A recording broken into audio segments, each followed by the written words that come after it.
professeur Hervé Pasqua qui va venir s'installer. Et nous allons nous présenter à tour de rôle, puisque c'est assez informel, vous voyez, nous sommes en petit comité amical. Hervé Pasqua est titulaire de la chaire Jean-François Mattei au CUM. Il est recteur émérite de l'Institut catholique de Rennes. Il poursuit ses travaux dans le cadre du CRHI de l'Université Côte d'Azur, dans le cadre duquel il enseigne la philosophie médiévale. Il est l'auteur, entre autres, de Maître Eckhart, le procès de l'un, au Cerf. Il a traduit la quasi-totalité de l'œuvre latine de Nicolas de Cuse. Ses dernières publications sont L'être même, Thomas d'Aquin et la destruction de la métaphysique, Paroles et silences 2026, et les opuscules de Nicolas de Cuse, Introduction, traduction et notes, Cerf 2026. Et apparaître, toujours au Cerf, nous aurons De l'un sans l'être à l'être même. Nous l'écoutons. Merci beaucoup, chère Josiane, cher Federico. Je suis heureux de participer à cette rencontre pour parler donc de la fable comme mythe dans l'œuvre de Platon. Nous nous concentrerons donc sur le rapport de la fable et du mythe en philosophie et de la fable comme mythe selon Platon. La fable ou le mythe est lié chez ce dernier à l'expression poétique de sa pensée. Le recours au mythe lui permet d'éclairer sa doctrine dans le sillage de sa démarche intellectuelle, philosophique. Le fondateur de l'Académie n'est pas un simple faiseur de mythes, cependant, mais un créateur du savoir qui met le mythe au service de la vérité qui est l'objet du savoir. Le mythe se présente ainsi comme un récit fabuleux et un mode d'accès à la vérité. La vérité se manifeste à travers le voile d'une fiction, de sorte que la frontière entre le mythos et le logos demeure incertaine. Narration et argumentation, récit et démonstration se rejoignent sans se confondre, car le mythe n'est jamais insignifiant. Il reste attaché à la pensée, toujours à la recherche d'un sens, d'un ordre, de la vérité. Il appartient dès lors à l'esprit de trancher entre l'imaginaire et le réel, car le recours au mythe concerne le rapport au réel et la notion même de vérité définie comme accord de l'intelligence au réel, selon la définition classique. Je cite Paul Ricoeur. La fonction de transfiguration du réel, écrit-il, que nous reconnaissons à la fiction poétique, implique que nous cessions d'identifier réalité et réalité empirique, ou en d'autres termes, que nous cessions d'identifier expérience et expérience empirique. Le langage poétique tire son prestige de sa capacité à exprimer des aspects de ce que Husserl appelait Lebenswelt et Heidegger in der Weltsein. De la sorte, il exige que nous critiquions notre concept conventionnel de la vérité, c'est-à-dire que nous cessions de le limiter à la cohérence logique et à la vérification empirique, de façon à prendre en compte la prétention de vérité liée à l'action transfigurante de la fiction. Je cite Ricoeur ici pour montrer comment est remise par lui est remise en question la définition classique de la vérité que je viens de rappeler, à savoir l'adequatio rei ad intellectus. Le mythe, selon Paul Ricoeur, ne peut exercer sa fonction symbolique que par le moyen spécifique du récit sans référence empirique. Ce que le récit veut dire est déjà drame. Le mythe fonde une histoire révélatrice d'elle-même.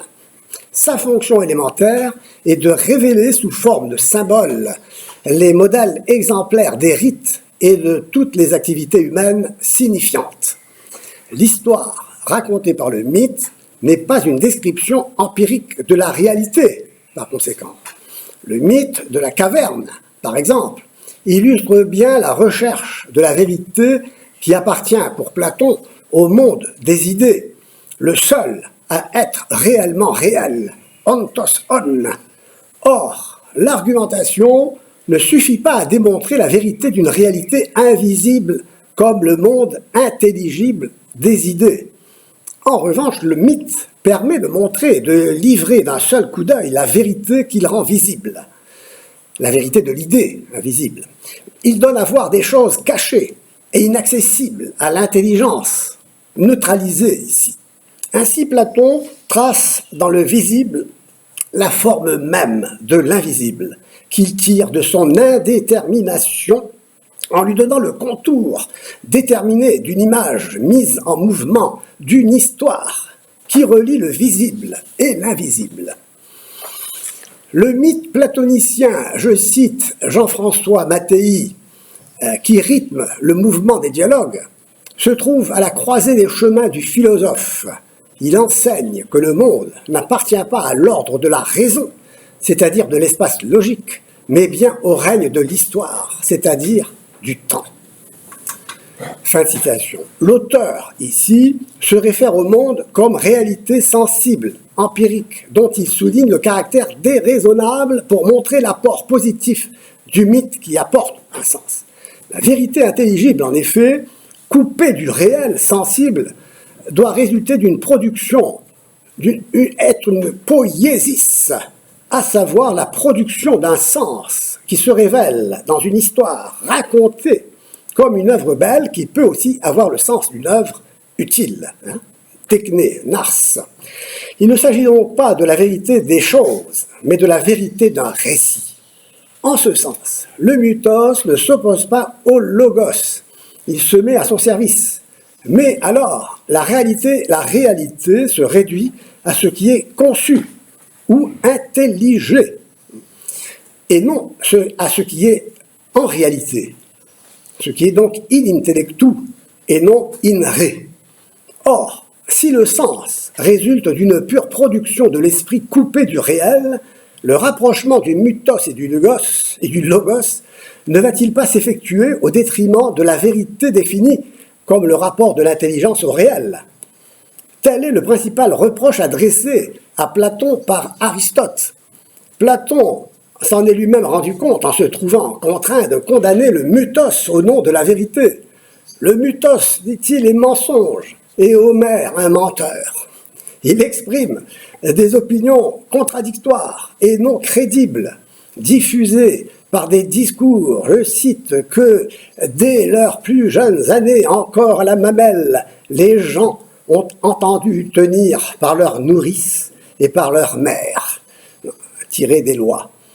Les mythes grossiers, insiste-t-il, incohérents, absurdes, conçus comme des histoires scandaleuses qui peuvent arriver aux oreilles des enfants et en faire de mauvais citoyens, doivent être abandonnés et céder la place à la critique raisonnante.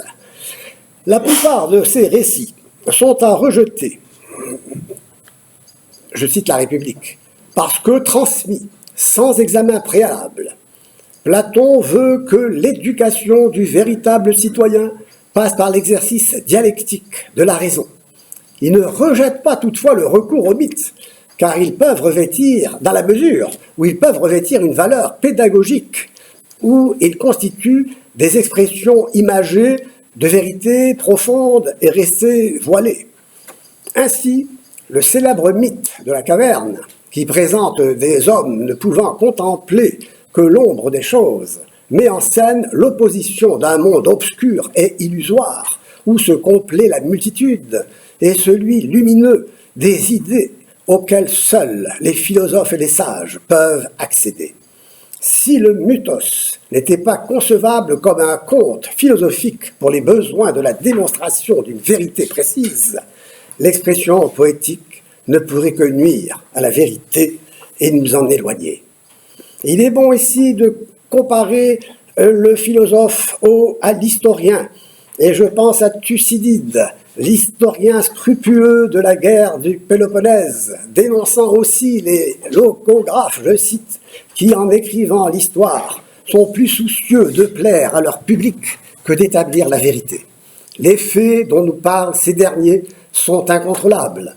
Ils se sont, au cours des âges, parés des prestiges de la fable, du mythos, perdant ainsi tout caractère d'authenticité. Fin de citation. Aux yeux de l'historien, le mythos identifié à l'opinion fausse, diffusée par oui-dire, au discours fallacieux conçu pour un auditoire complaisant et captif, doit faire place à l'exacte mémoire des événements réels, fondement d'une pensée raisonnée, éclairée par le logos dont se réclame le philosophe authentique. Toutefois, face à cette réhabilitation du mythe à la lumière du logos, une autre attitude verra le jour qui opposera le mythos au logos, quand le romantisme et l'idéalisme allemand se dresseront contre le rationalisme français. Une pensée nouvelle cherchera dans le langage du mythe ce que la raison ne peut saisir. La raison, en effet, ne pouvant accéder à la réalité, est résolument écartée. Pour Kant, la chose en soi est inconnaissable et l'au-delà des choses est impensable. Le mythe, en revanche, permet de parler d'une réalité inaccessible et suppléer aux déficiences de l'argumentation en racontant des histoires qui permettent d'échapper à la réalité d'une existence jetée dans l'insignifiance d'un monde sans justification rationnelle. Ainsi, poètes et philosophes, pensons à Novalis et à Herder, se sont tournés vers les mythologies. L'imaginaire réhabilité permet désormais de relire, de recueillir et traduire les mythes, les légendes, les contes, les traditions littéraires et populaires, dont il s'agit de chercher la source dans les pouvoirs qui en produisent le sens à chaque époque où ils s'exercent pour les soumettre à leur action. On a reconnu ici la pensée de Foucault. Un mythe devient ainsi une histoire qu'on fabrique et le sujet qui la raconte, le produit de ses récits successifs. À travers l'écriture, le langage poétique coupe le lien avec la réalité sordide. L'esprit se détourne ainsi de la vérité des choses, du temps objectif, personnel et historique, au profit d'une dénonciation anonyme des pouvoirs institutionnels qui conditionnent l'interprétation des mythes et de leur historicité.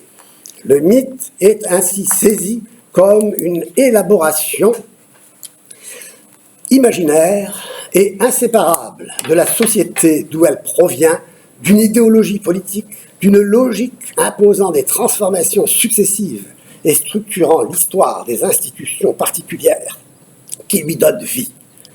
Il est évident que Platon a présenté ses doctrines sous forme poétique ou allégorique et s'est complu à découvrir des mythes plus ou moins développés pour exprimer une pensée difficile. Un dialogue comme le Timée, par exemple, qui traite de la formation du monde, de l'origine des dieux et des âmes, est mythique du commencement à la fin. La narration semble l'emporter sur la démonstration et l'imagination sur la raison. Doit-on en conclure que, en agissant ainsi de manière opposée à sa méthode dialectique et présentant sous forme poétique et mythologique sa doctrine, la pensée de Platon n'est plus celle d'un philosophe authentique? Certes, le mythe est un discours narratif et le discours philosophique un discours argumentatif. Ce qui distingue ces deux types de discours, cependant, ne les oppose pas. Il faut admettre que les mythes renferment une part de vérité et qu'ils font partie intégrante de la philosophie platonicienne. Plotin, allant plus loin, identifiera cette part de vérité comme échappant à la vérité totale, qui est pour lui au-delà de toute intellection possible. L'intelligence, en effet, n'appartient pas au principe qui est unité indivisible, pure et nue. Ce principe ne peut se saisir intellectuellement, c'est-à-dire réflexivement, sans se dédoubler et perdre de manière irréversible son unité, qui est indivisibilité. C'est la raison pour laquelle l'intelligence se déploie en deçà de l'unité, en se divisant de manière discursive. En ce sens, l'alexandrin, Plotin, consacre dans les Énéades un passage au rôle des mythes en insistant sur la solidarité du mythe et du temps. Le mythe, écrit-il, en raison de son caractère discursif, introduit du temps et de la division au sein d'hypostases qui en vérité échappent à toute durée et à tout morcellement. Les mythes, je cite, s'ils sont vraiment des mythes, doivent diviser ceux dont ils parlent en différents temps et séparer les uns des autres un nombre d'êtres qui sont ensemble, mais qui se distinguent par leur rang ou leur puissance, là où les discours, eux aussi, produisent des engendrements d'êtres inengendrés et séparent aussi les êtres qui sont ensemble. Puis, ayant instruit autant que possible, ils permettent alors à qui en a intelligé le sens de rassembler ce qui a été divisé. Fin de citation. Dans ce texte, Plotin souligne le rapport du mythe à la temporalité, mettant en relief le temps du discours qui permet aux conteurs de mythes de manifester dans un langage spatio-temporel et humain le monde invisible, peuplé de démons et de dieux indivisibles, invisibles et inengendrés. Car le morcellement temporel, le narrateur exprime une parole ou un récit qui s'exclut du principe de l'indivisibilité de l'un, où tout va ensemble, en dehors duquel tout se distingue et se sépare dans le temps du discours. C'est la raison pour laquelle la narration mythique est conçue comme une poïétique, comme la production d'un discours qui manifeste par la succession temporelle des moments qui le constituent un moment silencieux auquel il n'appartient pas et qui est de toujours et caractérise le principe indivis et indéterminé d'où naît le temps. Ainsi, Joachim Lacrosse souligne que, contrairement à Platon, Plotin ne mentionne jamais de mythes impliquant des hommes, des cités ou des événements historiques. La signification de ces mythes est toujours intemporelle. On a affaire dans le récit mythique à une autre vie. Au lieu de l'indivisibilité du principe, l'unité, une image de celui-ci dans la continuité fragmentée d'un logos qui sépare tout ce qui va ensemble. Au lieu d'une totalité rassemblée, une totalité qui ne se donne que partie après partie, pour ensuite seulement être rassemblée par celui qui en a intelligé le sens. Le temps du conteur de mythes devient alors le même que celui du dialecticien, du philosophe. La dialectique, en effet, telle que la comprend Plotin, est un savoir auquel on accède en cheminant discursivement au sein du monde intelligible en procédant à la séparation et à la combinaison, à la division et au rassemblement des éléments du discours pour ensuite se fixer dans l'unité et le repos de l'esprit du nous. Lorsque l'âme divise, je cite Plotin, et déploie les intelligibles, la division est déjà faite dans l'intellect. Et cette division est plutôt comme une empreinte. L'antérieur et le postérieur qui sont dans les idées ne sont pas temporels. L'intellection de l'antérieur et du postérieur ne se fait pas selon le temps, c'est selon le rang. Fin de citation. La connaturalité du mythos et du logos est donc liée à la discursivité du récit qui temporalise et sépare là où les logoi, eux aussi, engendrent et divisent.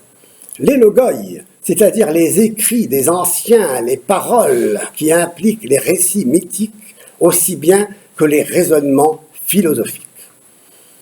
Cette doctrine soulève cependant une question, celle du rapport à la vérité des choses, c'est-à-dire à la réalité. Si le mythe est l'œuvre de l'intelligence, il doit en effet se rapporter à la vérité qui est l'accord de l'intelligence au réel. Il est certes aussi l'œuvre de l'imagination, mais l'imagination se situe dans le prolongement de la sensation et conduit à l'intellection. L'image renvoie au concept et le concept au sens inhérent aux choses. Autrement dit, le sens n'est pas une pure production a priori. Il s'ensuit que le sujet ne se réduit pas à sa représentation. La vie du vivant doté de logos s'identifierait alors à une force aveugle qui se déploierait dans un monde insignifiant auquel il faudrait donner un sens ou l'inventer, ce qui serait la fonction du mythe. La nature discursive et temporelle du mythe revêtrait ainsi une signification pratique à la portée de tous. Telle est la raison pour laquelle, comme Platon, Plotin voit dans le mythe un instrument pédagogique. Grâce à sa nature narrative, le mythe est une manière humaine de figurer la réalité inaccessible. Le logos est parole, discours, dont la rationalité est assimilée par le récit mythique. De fait, le terme employé par les anciens et Platon pour désigner ce que nous appelons mythe n'est autre que le terme logos, au sens de récit ou de discours. Le discours mythique cherche à manifester une vérité tout en demeurant soumis au temps, mais il reste coupé du réel. La fragmentation temporelle pratiquée par la narration mythique laisse ainsi la possibilité de produire un sens en rassemblant les éléments épars constitutifs du discours, de sorte que le développement narratif conduit à un rassemblement noétique ultime, à une intuition intellectuelle qui consacrera le rôle du mythe comme producteur de sens. Le temps du conteur de mythes devient alors le même, je l'ai dit, que celui du philosophe. La dialectique, en effet, telle que la comprend Plotin à la suite de Platon, est un savoir par lequel il est possible de cheminer discursivement au sein du monde intelligible qui fait appel à des divisions en vue de rassemblement pour, à terme, se fixer dans l'unité indivise et muette du principe. Mais cette connaturalité du mythos et du logos ainsi conçu a un prix à payer, l'oubli de l'être, de la référence à la réalité sensible, à la vérité des choses. Or, le mythe n'est pas une histoire fabriquée, mais une histoire qui s'enracine dans la réalité humaine.